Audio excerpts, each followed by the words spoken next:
Did you see my previous video where an evil red guy aura farms whilst destroying the world? Did you have any clue who this guy is? Do you care? Yes, you do. There is a rich and interesting history behind the creation of the mansion's local superhero, Supe, which I am about to explain to you, whether you like it or not.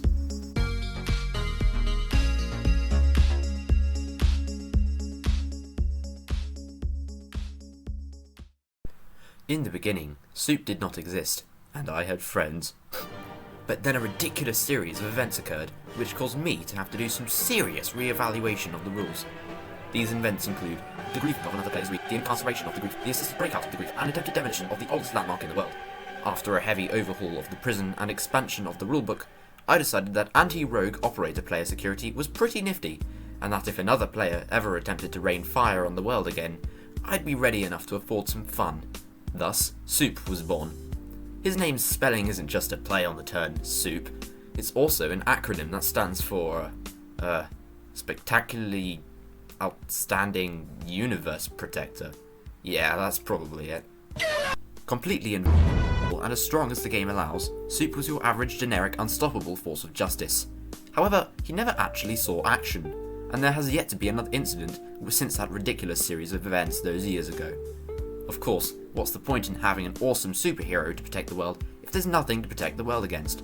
It didn't take long for this to occur to me, so I moved the original Supe up a rank and renamed him to Admin Supe, as he'd only be used in the direst of circumstances that actually require the services he was created for. I then created another button in the Supe cave that would give you Supe's powers, just dialed down to a level where he could actually be challenged. His powers are, of course, just a bunch of command blocks giving you status effects. These effects included Strength 7, Resistance 4, Speed 5, Jump Boost 3, Health Boost 5, and Regeneration 2. Since I'd be playing a Supe in survival mode, I'd have to wear an elytra to fly around. For the enemies Supe would face, I simply took any regular hostile mob, beefed it up substantially, and saved them in a structure block to be pasted at my leisure. Gonna be real, I don't remember half of their names because of how ridiculous they were, but the first one I created was called Horatio Marmaduke VI. By the way, this was back when I was playing on Pocket Edition. You know, the edition where the buttons you use to attack and turn your head are exactly the same.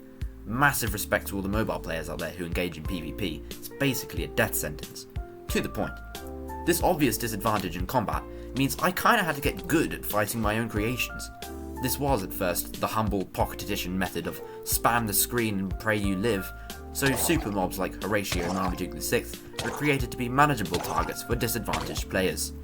Somewhat challenging, but fun nevertheless. But then came my good friend Nuclear Games 712. Miss you. He created an opposite to Supe, called him Blood Rage, and came to battle. Blood Rage was twice as durable as Supe, and many times stronger. I don't actually know his stats, but I'll tell you, Supe never beat him once. This could not stand. A supervillain with a clearly evil name, beating the hero at every turn. I had to create a response, and fast.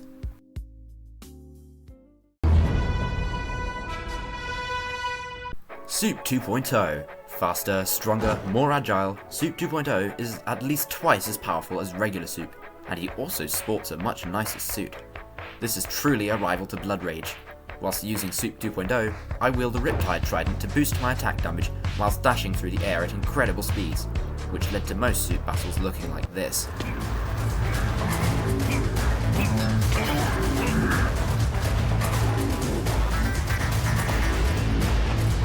This not only changed Supe's fighting style forever, it also massively increased his maneuverability, as well as helping to mitigate the weaknesses of Pocket Edition PvP. The true challenge lay ahead though, as Nuclear Games switched from Pocket Edition to a PC. Blood Rage wears armor and uses a sword in battle to boost durability and damage even more. Supe 2.0 does not.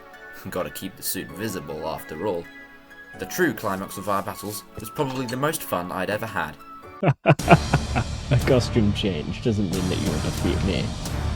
You underestimate my power! We fought for 13 minutes straight. Blood Rage dealt heavy blows as Supe danced around him. It looked like the battle would end in a stalemate, but Blood Rage had one tiny weakness for me to exploit, a weakness that would cost him the battle. Instead of having permanent resistance and regeneration, Blood Rage would eat enchanted apples in battle, so that whenever the effects ran out, he'd have to stop and replenish them. This gave me a small window of time to attack while his defenses were down, and eventually, I managed to swoop down from above and pummel him into the ground like a true pacifist. Those were the days. So where does Soup 3.0 come in?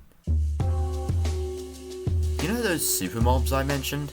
Yeah, so when Mojang added the Warden to the game, I knew I had to beef it up even more. Meet Kimmerin Charmby III. He is everyone's worst nightmare.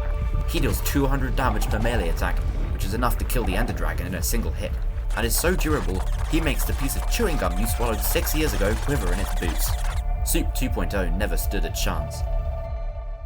So I made another upgrade! 3 times the charm, that's what they say. Soup 3.0 has 700 health and can fully regenerate it from 0 in 8 seconds. Strength 11, speed 7, jump boost 5, etc. This is the second strongest version of Soup in existence. To balance the powers a little bit, I debuffed regular Soup's strength effect from 7 to 5. After many attempts, I eventually defeated Kimmerin with Soup 3.0. I considered it a great victory until I got a PC, with which I can beat Big K with Soup 2.0. There's now a Kimmerin Charmby III 2.0 and 3.0, the last of which still stands undefeated by any other than Admin Soup. This isn't the end of the Soup line, however, as with my new PC, everything was easy to beat, so I created another version. Weaker than regular Soup in every way, I named him Street Level Soup. He's a lot more fun to play as against regular mobs, with the drawback of getting absolutely bodied by the regular Warden. That's the end of today's history lesson. I hope you found it entertaining. I have news for my one viewer who enjoyed my cheating at the casino video. There is meant to be a sequel. I have a script written and ready, but unfortunately it's been postponed indefinitely because Big Leprechaun, the absolute unit of an actor required for the video, ran out of Xbox Game Pass time and lost access to Minecraft. He also got a job. Couldn't be me. Anyway, I intend to keep creating videos in the meantime. I can't guarantee consistent content quality, but I will do my best. If you want to see that sequel, stay tuned. It'll be here within the decade, I promise.